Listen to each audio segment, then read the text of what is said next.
Bas Rutten, El Guapo. Some people may recognize Bas Rutten from parts in Kevin James films, but Bas is a true pioneer of mixed martial arts, known for more than just disco street fighting. Bas competed the majority of his career in Pancrase, a very popular Japanese promotion in the 90s. Bas won his professional MMA debut in just 43 seconds via knockout by open palm strikes. Bas had an epic trilogy with another MMA legend, Frank Shamrock. The final fight is considered one of the best Pancrase fights of all time, with Bas winning via technical knockout and creating some memorable theatrical moments. Another major contribution Bas made to modern MMA is the importance of strikes to the body, more specifically, the liver. Here we see Bas brutally drop his opponent multiple times with a liver shot. If you've never been hit there, I can't really describe the pain, but trust me, it hurts. Bas came into the UFC with a lot of hype and a crazy 19-fight win streak. He won a title eliminator contest with just 1 minute left in overtime, then fought MMA legend Kevin Randleman for the UFC Heavyweight Championship, winning via split decision. He retired on top, competition career cut short due to serious injuries. But Bas continued to be successful in the industry as the color commentator for Pride Fighting Championships in Japan and host of Inside MMA, a weekly fight news program. I consider myself very lucky to train every day at Bas's gym in Westlake Village, California. Bas teaches MMA striking and grappling twice a week, a system he has perfected over the past 30 years. Hey, I'm here at Bas Rutten's Elite MMA in Westlake Village, California. This is my new home gym. This is where we have our jiu-jitsu classes and our Saturday sparring sessions. And other than being an awesome facility with tons of stuff, there's also a lot of old UFC memorabilia. Here we have a bunch of signed gloves from Henry Suedo, Rafael dos Anjos, Matt Mitrione. There's also a ton of cool memorabilia on this wall here. We have Dan Severn's glove, Don Fry, Matt Hughes, Randy Couture, Enzo Gracie. But one of the coolest things we have here at Bas's gym is Bas's UFC belt and King of Pancrase belt. So I'll show you that in here.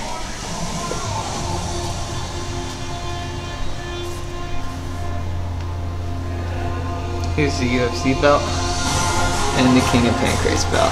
Two epic pieces of MMA history. I'm going to bring the camera to practice tonight and you can see what it's like to have an inside look of a class taught by Bas Rutten.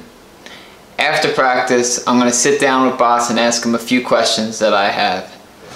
So 4, 1, 2, 3, 4, the liver shot, and now I do on purpose a double right straight because that sets me better up for that kick. It gives me a little bit of time to think how I put my feet for the second kick. The second punch, the double right straight, is, don't focus on that one too much. I want you to use that second right straight to set yourself perfect up for the hardest left kick you can get to the body.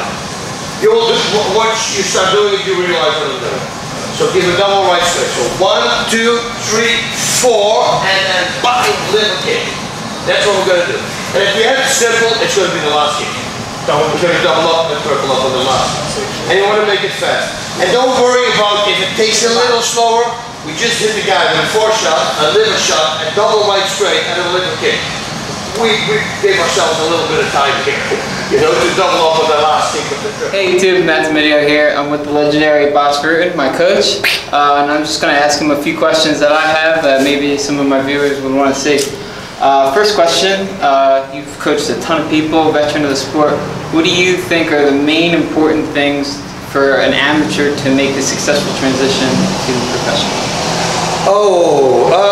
Well, being comfortable in his own skin. Sometimes a lot of these guys say, oh no, I was thinking I could hear you. And I say, if you were thinking you could hear me, why weren't you doing what I was telling you to do? You know, I think that's the greatest thing about being an amateur nowadays. You can try it out, you can fight a lot, and once you start listening to your corner, like literally, and you can do what they're telling you to do, that means you're in the zone. And once you're in the zone, it's time to go pro. That's what I always tell them to do. And don't try to force it, because some of them, they try to go faster. For the same example what I just gave to you, they said, no, I could exactly hear whatever you were saying. I said, yeah, but you didn't do anything, so I don't know if you're really telling the truth right now or not. If you show me in the next fight that you're literally doing what I'm telling you to do, yeah, then let's go pro. But until you don't have that, because once you go pro, there's no going back. Yeah. So you're hanging in there. So why not go there while you're fully prepared? Awesome. And along the same lines as that, I have a couple amateur fights, and I get pretty anxious. I've wrestled a ton, but the competition of stepping in the cage and being in front of only a couple hundred people, I get real anxious. How did you keep your composure on the biggest stage in front of millions of people? I'm really good at talking to myself. That's what I'm doing. And I'm literally telling myself, why would you be nervous? Are nerves going to help you when you're nervous? No, they're actually going to work against you. Okay, so why would I be nervous? And I know it sounds really simple for people, but if you do break it down like this, it's easier to deal with. Also understand that at the moment the referee says fight, all the stress that you had is gone immediately. It goes, and then you're in the fight. You can't be nervous anymore because you're fighting, you see. But most of the time that calms you down as well. So do that. Just focus on the moment the referee says fight. This is a trick I told my students a lot. If they're fighting and they're nervous, they're very nervous. First of all, I would say, if you're very nervous, don't fight in your hometown. I would say, and don't tell anybody you're going to fight. So move out of state, fight somewhere. If you win, you can tell people here when you come back, hey, I just had a fight, I won. If you lost, you didn't tell anybody. So there's no pressure on you. Now, unlike what other people do, they go to the gym and they're going to tell everybody, they're going to rip their head off, they're going to break their arm, they're going to do this, they're going to do that. And all these words, everything that you're telling to your friends and family members, that's going to backfire at the moment you're going to have to fight. Because now, everything that you said, you better do it. Because all your friends that you told it to, they're in the audience. So try to avoid that. Another thing that I try to go, and this is way before the fight, I try to get inside their head. Imagine you fight your opponent. Let's say you fight next week, and you're very nervous. What I would tell my student is, okay, imagine your opponent is here right now. And both of you are going to go into a room. The room has no windows, no nothing. You're going to lock the door from the inside, and you fight. And you're not allowed to tell us who won or who lost. Would you care if you would lose? And then everybody will say, because everybody has a bad day and a good day. So why would you be nervous? That means that the only reason you're nervous is because of what other people tell of you.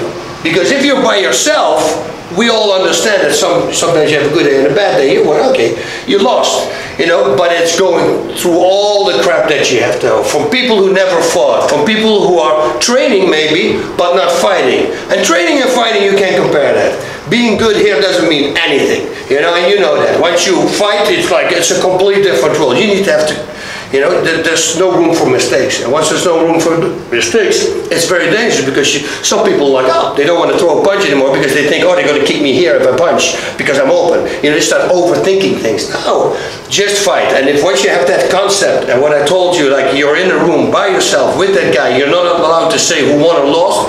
And if you're not nervous at that moment, then you shouldn't be caring. So that's why I always tell, make yourself the #1 priority. Don't fight for your family, don't fight for your kids, no, you fight for you. And as long as you fight for you and don't care what other people say, you will fight the best. And once you fight the best, then automatically your family will be taken care of because you fight the best. Yeah. But once you start putting pressure on yourself, like, I better win because, I couldn't pay that check here, I need double money, and that's a wrong thing to fight. You shouldn't be fighting. You put way too much pressure on yourself. Fighting should be fun. It really should be fun. If you go to the dressing room before a fight with me, we're cracking jokes. It's like Comedy Central. That's what I only allow in my dressing room. If somebody's negative in my dressing room, they're out. Somebody goes, I know this guy, I heard this guy, out. You're out. And there's no second warnings. You're out immediately. And my friends know, so nobody will do it. But that's the way to stay calm. Just be relaxed and don't care about what other people say, because once you start doing that, everybody will be nervous. So, that's really insightful. I feel like that's definitely mental things that I need to keep working on as I keep fighting in bigger shows and more people. Just keep it centered on myself. And tell yourself, what is it going to do for you? You know how many times I use that line? We cross that bridge when we're there.